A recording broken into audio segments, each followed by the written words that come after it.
So what made you decide to write your book? It took a lot of thought. My son was the biggest reason I decided to write the book. Nobody is more qualified to speak on my experience more than I am. And I really wanted him to have the true narrative of what really took place. And it was the only true way I could reclaim my name, Reshona Landfair. When you say reclaim your name, what did you feel like your name had been up until the point of you coming out and identifying yourself as who we knew as a Jane Doe at the time? Right, the R. Kelly girl. There's so much more to me than what happened to me when I was 14 years old. I'm a mother, I'm a friend, I'm a coworker, I have a beautiful spirit.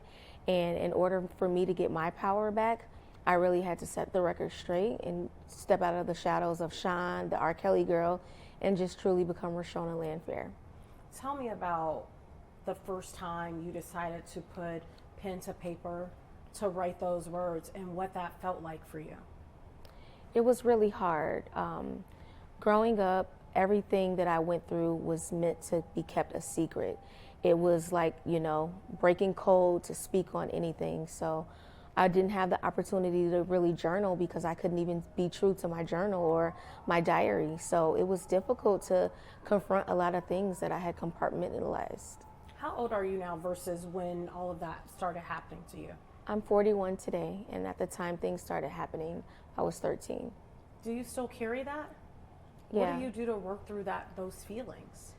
Just forgiving myself, just really, a lot of prayer, a lot of deep thought, talking to friends and family, and surrounding myself by positive energy.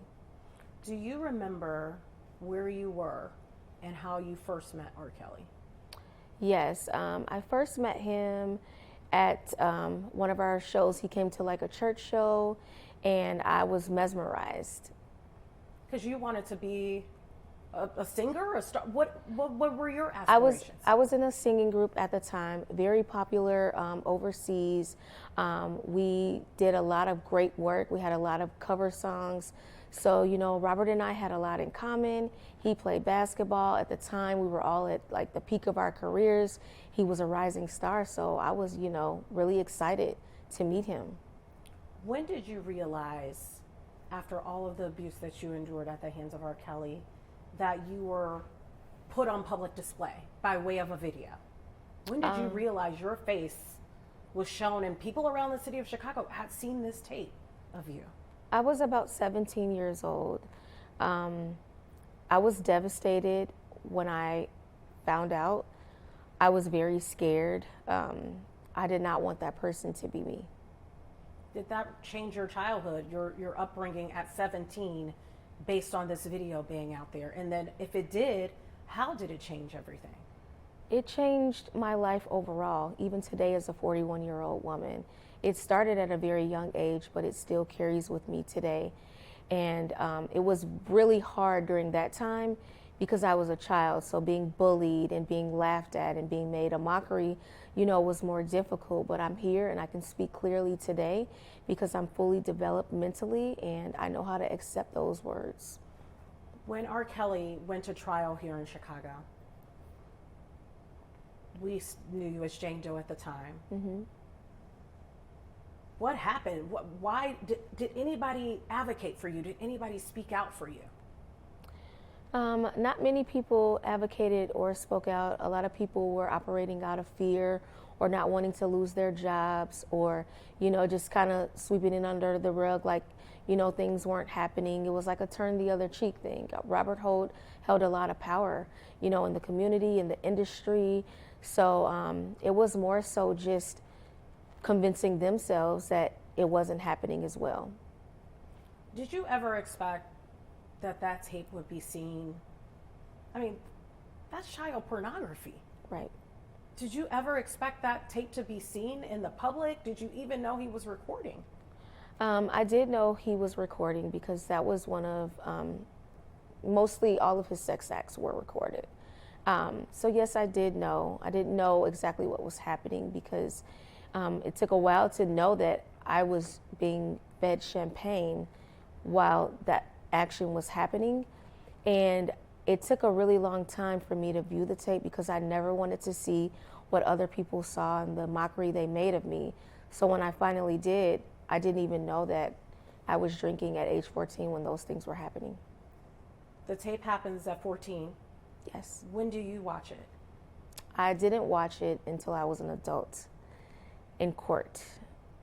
I had to view the tape to identify myself and to be able to fully testify.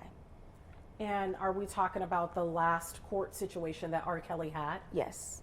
What do you think today, knowing that R. Kelly is behind bars? I know he responded to your other interview that you did, and knowing that your book is out, what do you think? I hope he finally gets it. I hope he understands the masses of people that he hurt and the power that he took away, and he needs help. Do you think his music currently is, you still can hear it, you still can stream it? Do you think his music should be played? Because, you know, there's a whole debate in this world now, separating the artist from what they did. Do you think that that's a real thing? Can you separate the acts of an artist from the music? Well, they don't know that side of him. They didn't experience that side of him. I won't take his creativity away. I won't say that he's not a great artist. So I understand that people still love his music. They only have it from like the public view. They don't have it from, you know, behind the scenes. What did you have to go through to get to this point, to be vocal and identify yourself? You come out as you being that person in that video. What kind of things did you go through? Did you have to move away? Did you have to go through therapy? How did you sort of, and I don't even know, can you really heal from something like that? I'm still healing. I'm still a work in progress, day by day. It took a lot of prayer. It took a lot of forgiveness of myself, the people around me, and just really confronting who I really was. Once I knew how to take the blame back for myself and understand I was 14 and this person was 18 years older than me, I no longer blamed myself. You know, when you become a mom and a parent, you see things differently, and there's no way that that should have happened to me. You know, I started reading your book. I couldn't read the whole thing because I just got it yesterday.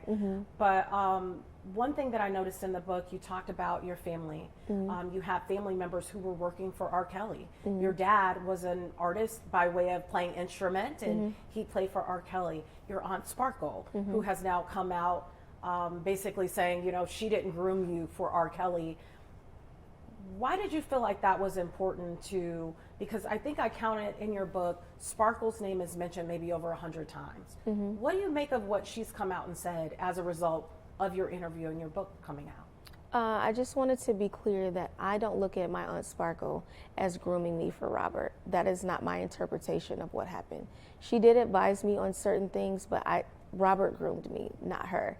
And also, it's very complex.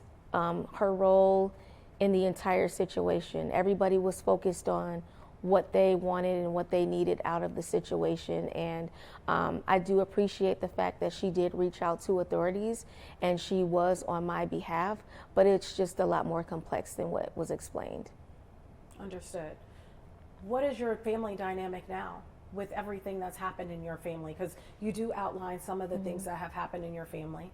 What is that dynamic like for you? It's pretty segregated. You know, a lot of my family members are reaching out to me, saying how proud they are of me, how much they love me. We do have strong relationships, and they have apologized. And I've also had to apologize to them because it works both ways. Like, I was not perfect in the situation either. So we're all a work in progress, and I'm praying that this book brings complete healing to my family. You know, I followed everything R. Kelly well before he was actually convicted and found guilty of everything. And one thing I always heard people say, and this was an allegation, they would say these families were paid. They were paid. They knew what was going on. Is that true for your family? That is not true for my family.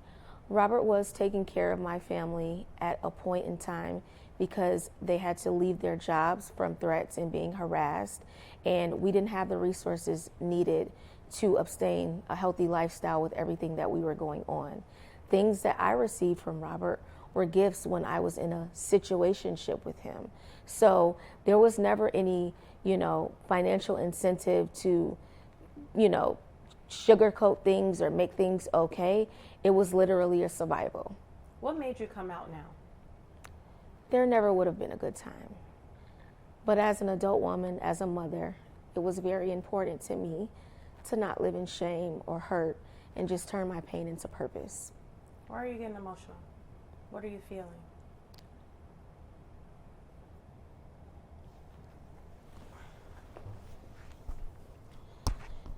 So many people still blame me for what took place. If you look at my 14-year-old picture, think about your daughter, your friend, your goddaughter, your niece, and put yourself in that person's shoes and understand that that's a lot of weight to carry at such a young age. But I'm here today. I'm alive and present. When you say people blame you, they're blaming you in 2026? I'm still getting death threats. I'm still being harassed. I'm still the R. Kelly girl who got urinated on. You know, there's no mercy in that, but I'm not trying to convince those people of otherwise. I'm just here to do the healing for people who have gone through similar situations as me. Why should people watch your book or read your book? They should read my book because it's my experience. You know, in our communities, we're taught to keep things like this private, or, you know, if something happens, just, you know, sweep it under the rug. It didn't go that way. Like, you don't want to shame your family or do this or that. But I want to bring awareness to molestation and pedophilia and just, you know, give people power to talk and speak up for themselves. I'm sorry you've had to go through this. Thank you. Thank you. But it's brave of you. Thank you. It really is. Thank you. Because somebody might see this and say, well, I didn't know that was, because somebody may not know that this is you now as the adult. Right. From that video. Right. When you say you're getting death threats, is this on social media or people? They're calling my family member's phone. How do you deal with that? I just am trying to do the proper thing with the authorities and just, you know, pass information along and just make sure me and my son remain safe. That was one of the things people said is like when they felt like they would talk, they felt like they would say something, Robert's goons would show up. Mm-hmm. Do you think these are still Robert's goons or do you think this is just fans of R. Kelly? I think it's diehard fans. Hopefully people around him now are holding him accountable. Perfect. Anything else you want to say? I do have a not-for-profit, Project Refine. It's a mentorship geared towards young girls who have gone through similar situations. I want to expand with like single mothers and just really give back. That's my passion. Perfect. And your book, is it available now? Can anybody get it? Yes, it's available now. It's on Amazon and a few other digital platforms.